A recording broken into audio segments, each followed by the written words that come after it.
Hello everyone, आज के इस वीडियो लेक्चर में आपका स्वागत है। और आज हम सब पढ़ने वाले हैं नाउन क्लॉज के हिंदी सेंटेंस का अंग्रेजी में अनुवाद करना। तो नाउन क्लॉज में एक प्रिंसिपल क्लॉज होता है और एक सबऑर्डिनेट क्लॉज होता है।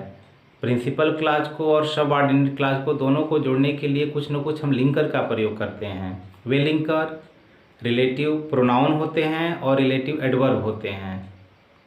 दूसरी भाषा में हम यह कह सकते हैं कि डायरेक्ट नरेशन को जब हम इनडायरेक्ट में परिवर्तित करते हैं तो जो जो शब्द हम असर्टिव सेंटेंस में और इंट्रोगेटिव सेंटेंस में प्रयोग करते हैं वही सभी शब्द हम इस नाउन क्लॉज के हिंदी सेंटेंस से जब अंग्रेजी सेंटेंस में परिवर्तित करते हैं तो उन सभी शब्दों का प्रयोग करते हैं। तो आइए देखते हैं हम हिंदी सेंटेंस को अंग्रेजी सेंटेंस में किस प्रकार से परिवर्तित करते हैं। जैसे पहला सेंटेंस दिया है, यह बात निश्चित है कि मोहन ईमानदार है। तो इसको दो तरह से हम बना सकते हैं। यह बात निश्चित है यानी यहाँ प्रेजेंट में है तो इधर का जो सेंटेंस है वह परिवर्तित नहीं होगा। यह बात निश्चित है तो यह हम इसको हम बना सकते हैं it is certain. It is certain, यह निश्चित है। अब यहाँ यह साधारण वाक्य होने पर यानी असर्टिव सेंटेंस में होने पर जो की है, की के लिए हम दैट का प्रयोग करते हैं। तो ये हो गया दैट। मोहन ईमानदार है, अब यहाँ हो जाएगा मोहन इज ऑनेस्ट। एक ये हो गया। एक दूसरे तरह देखते हैं, ये जो दैट है यह पहले हम प्रयोग कर देंगे। ये जो पूरा सेंटेंस जो हमारा दूसरा वाला जो शब्द वाक्य है उस वाक्य को हम पहले उठा करके लिख सकते हैं। दैट मोहन इज ऑनेस्ट, ये हो गया। अब यहाँ इट का प्रयोग न करके हम यहाँ केवल लिख देंगे इज सर्टेन, ये हो जाएगा। That Mohan is honest is certain, ये दोनों जो सेंटेंस है यह सही हैं। अगला देखते हैं। जैसे अगला जो सेंटेंस है दिया है, मैं जानता हूं कि वह आज आएगा। मैं जानता हूं कि वह आज आएगा। तो अब यह जो प्रिंसिपल क्लॉज है वह प्रिंसिपल क्लॉज प्रेजेंट में है। तो जो नरेशन में रूल लागू होता है वही लागू होगा कि अगर जो हमारा प्रिंसिपल क्लॉज यानी उसमें जो होता है रिपोर्टिंग वर्ब, तो अगर रिपोर्टिंग वर्ब प्रेजेंट में हो या फ्यूचर में हो तो रिपोर्टेड स्पीच के टेंस में परिवर्तन नहीं होता है। वही कंडीशन इसमें भी है। अगर यह जो हमारा प्रिंसिपल क्लॉज अगर प्रेजेंट में होगा फ्यूचर में होगा तो अंदर का जो भी सेंटेंस होगा वह परिवर्तित नहीं होगा। तो मैं जानता हूँ जैसे दिया है वैसे इसका अनुवाद करेंगे। आई नो, मैं जानता हूँ। अब यह वाक्य जो है साधारण में है तो की के लिए यहाँ पर हम फिर दैट का प्रयोग करेंगे। दैट वह आज आएगा। तो यहाँ जिस जैसे सेंटेंस दिया है उसी सेंटेंस में हम इसको बना देंगे। तो अब यहाँ हो जाएगा ही विल कम और ये हो जाएगा टुडे, ये हो गया। I know that he will come today, ये इसका अनुवाद हुआ। अब उसी तरह दिया है कि मैं जानता था। अब यहाँ देखिए जो हमारा प्रिंसिपल क्लॉज है वह पास्ट में है। मैं जानता था कि मेहमान नहीं आएंगे। तो जिस प्रकार नरेशन में जो रिपोर्टिंग वर्ब होता है पास्ट में होने पर जो रिपोर्टेड स्पीच होता है उसके टेंस में परिवर्तन होता है वह रूल यहाँ पर भी लागू होगा। यह पास्ट में होने पर अंदर का जो भी सेंटेंस है वह परिवर्तित होगा, उसके टेंस में परिवर्तन होगा। जैसे दिया है मैं जानता था, तो ये हो गया आई न्यू। पास्ट में है तो चूंकि यह असर्टिव सेंटेंस है इसलिए की अंग्रेजी यहाँ दैट ही लगेगा। यहाँ हो जाएगा दैट। मेहमान नहीं आएंगे, अगर हम मेहमान की अंग्रेजी होती है गेस्ट, तो ये हो गया दी गेस्ट। अब अगर हम यहाँ विल लिखते हैं तो यह सेंटेंस गलत होगा। क्यों गलत होगा? क्योंकि इधर पास्ट में है। तो पास्ट में होने पर यहाँ पर विल का वुड हम कर देंगे, तो इसलिए इस विल को हटाएंगे और इसके जगह पे हम वुड लिखेंगे। उसके बाद नॉट, उसके बाद जो है कम। अब ये सेंटेंस सही हुआ, यानी नरेशन का रूल पूर्णतया यहाँ पे लागू होता है। अगला देखते हैं। हमें ज्ञात नहीं है कि वह कहाँ रहता है। हमें ज्ञात नहीं है प्रेजेंट में है, जैसे है वैसे बना देंगे, यानी हमें ज्ञात नहीं है कि मतलब हमें मालूम नहीं है, मैं नहीं जानता हूँ या हम नहीं जानते हैं, तो यहाँ हो जाएगा we don't know. We don't know हमें ज्ञात नहीं है कि, और यहाँ पर देखिए जो प्रश्न पूछने वाला शब्द है कहाँ, उस कहाँ से कहाँ वाक्य के बीच में आया है, तो हम यहाँ पर की के लिए अगर हम दैट लगाते हैं तो यह सेंटेंस गलत होगा, क्योंकि यहाँ प्रश्न पूछने वाला एक शब्द आया है कहाँ, तो इस दैट को यहाँ से हटाएंगे और इसी शब्द को हम यहाँ यानी वेयर यहाँ लिखेंगे, तो इसमें की और कहाँ दोनों का अर्थ यहाँ पर हो जाएगा, इसमें की कहाँ दोनों हो गया। बाकी जो सेंटेंस जैसे बचा हुआ है उसका अनुवाद बना देंगे, वह रहता है, तो अब यहाँ ही लिव्स और फुल स्टॉप, क्वेश्चन मार्क नहीं लगेगा। वी डोंट नो हम नहीं जानते हैं, वेयर ही लिव्स की कहाँ वह रहता है। अगला सेंटेंस देखते हैं, उसने पूछा। अब उसने पूछा ये पास्ट टेंस में है, तो यहाँ जैसे है वैसे हम इसको लिख देंगे, ही आस्क्ड, उसने पूछा। फिर यहाँ दिया है की और कब, तो जैसे ही कोई प्रश्न पूछने वाला जो भी हमारा शब्द आएगा, वर्ड आएगा, उसी वर्ड से हम वाक्य को जोड़ देते हैं। तो जैसे ही यहाँ हम वेन से जोड़ेंगे तो इसमें की और कब दोनों समाप्त हो गया, यानी अब की अंग्रेजी इसमें लिखने की आवश्यकता नहीं होगी, तो की और कब दोनों हो गया। अब बचा है ट्रेन छूटती है, तो ट्रेन छूटती है तो उसकी अंग्रेजी हम बना देंगे, द ट्रेन डिपार्ट्स, DEPARTS। अब यह सेंटेंस गलत होगा अगर डिपार्ट्स हम करके छोड़ते हैं, क्योंकि यह पास्ट टेंस में है, तो यहाँ पास्ट टेंस में यह भी हो जाएगा, तो डिपार्टेड, ये सेंटेंस सही हुआ।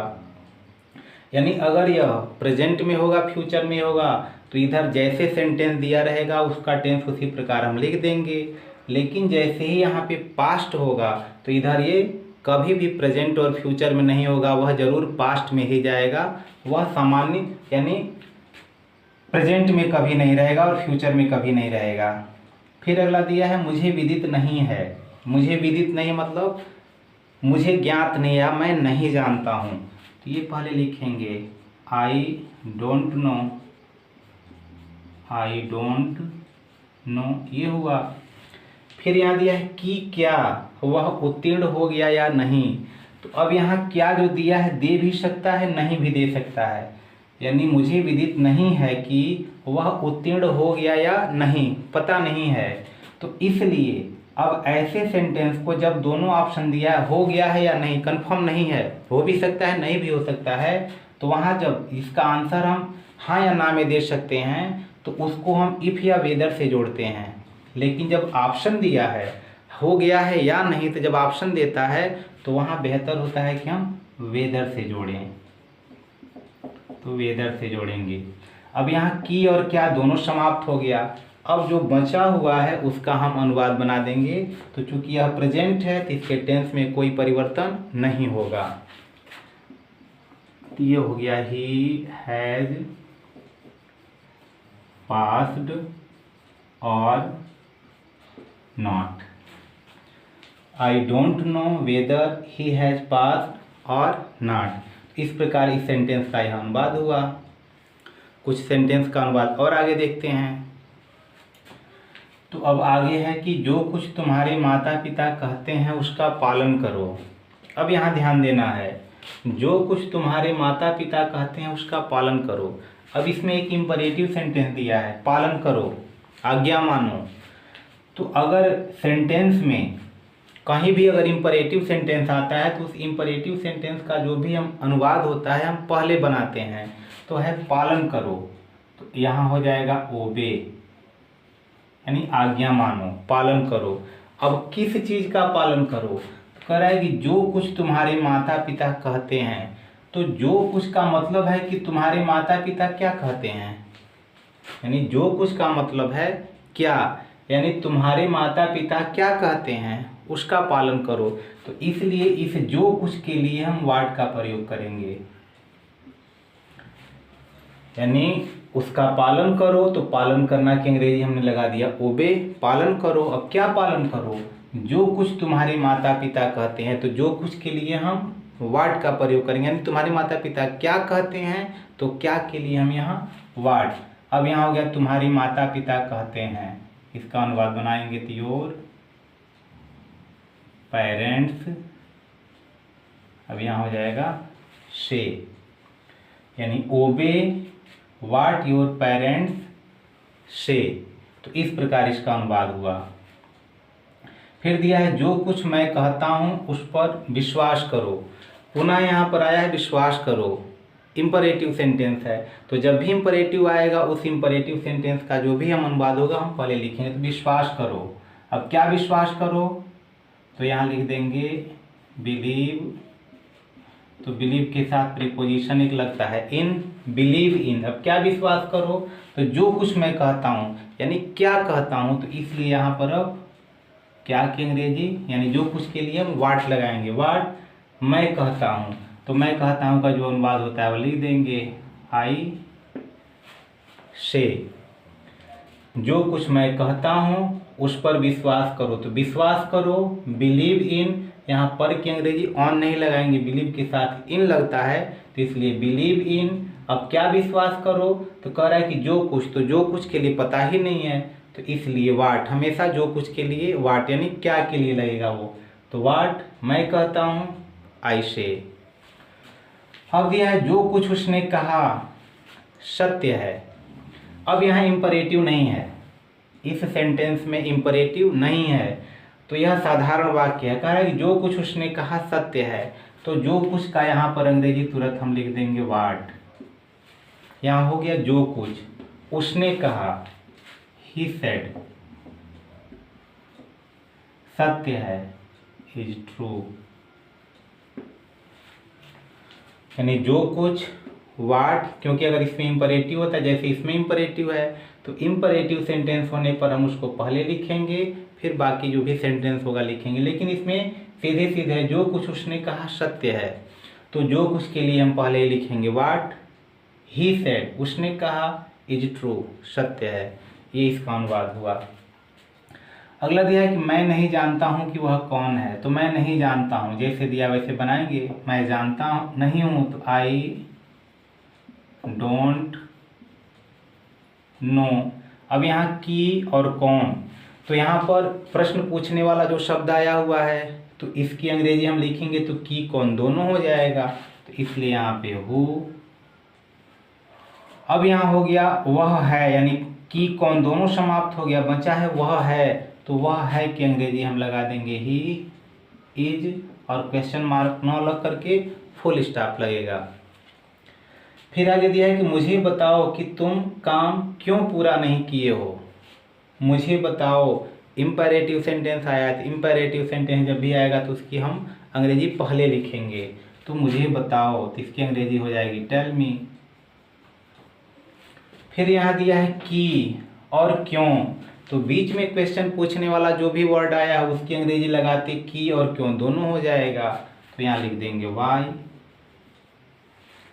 अब इस सेंटेंस का जो भी बचा हुआ है उसका हम अनुवाद कर देंगे। तुम काम नहीं पूरा किए हो, क्योंकि क्यों और की दोनों यहाँ आ गया, बचा तुम काम नहीं पूरा किए हो, इसका अनुवाद हम बना देंगे।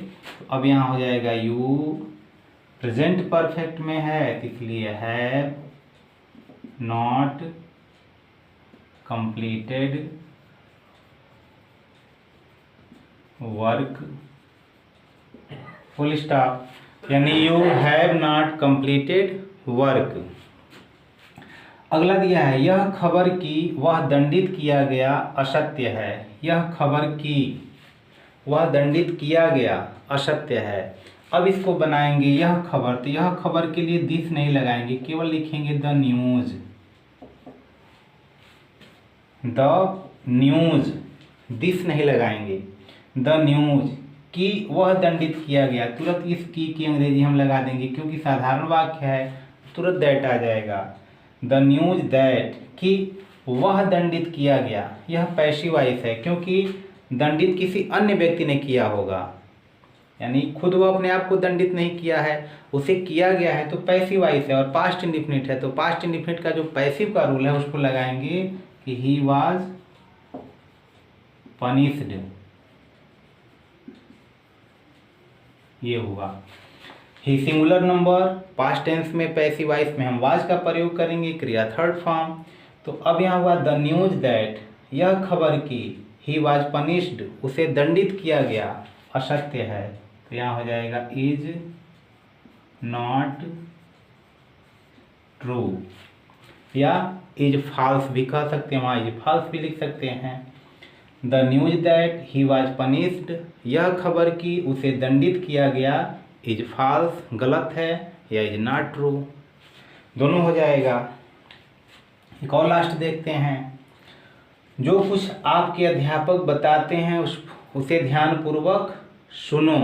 तो फिर यहाँ आया है सुनो, इम्पेरेटिव सेंटेंस, आपको सुझाव दिया जा रहा है या आज्ञा दिया जा रहा है, तो यहाँ ध्यानपूर्वक सुनो, तो पहले सुनने का अंग्रेजी तो लिसन।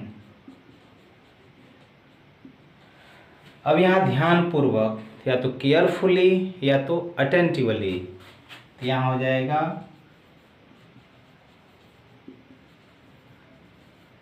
Attentively, listen attentively.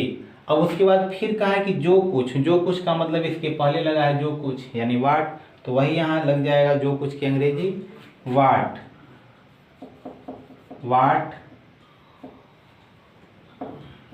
यानी लिसन अटेंटिवली, और ये हो गया वाट। अब क्या बचा, आपके अध्यापक बताते हैं, तो आपके अध्यापक, तो योर टीचर बताते हैं, यानी कहते हैं, सॉरी टीचर, अब यहाँ tell, singular number present indefinite, तो इसलिए हम यहाँ पे ऐसे जोड़ देंगे टेल्स। तो इस प्रकार यह नाउन क्लॉज का जो भी अनुवाद है वह पूरा होता है, और आशा करते हैं कि यह अनुवाद आपको समझ में आया होगा। अगर आया होगा तो निश्चित रूप से कमेंट कीजिए, लाइक कीजिए। अगर चैनल अब तक यदि आपने चैनल को सब्सक्राइब नहीं किया तो उसको सब्सक्राइब कीजिए। फिर मिलते हैं किसी अन्य वीडियो में, तब तक के लिए धन्यवाद।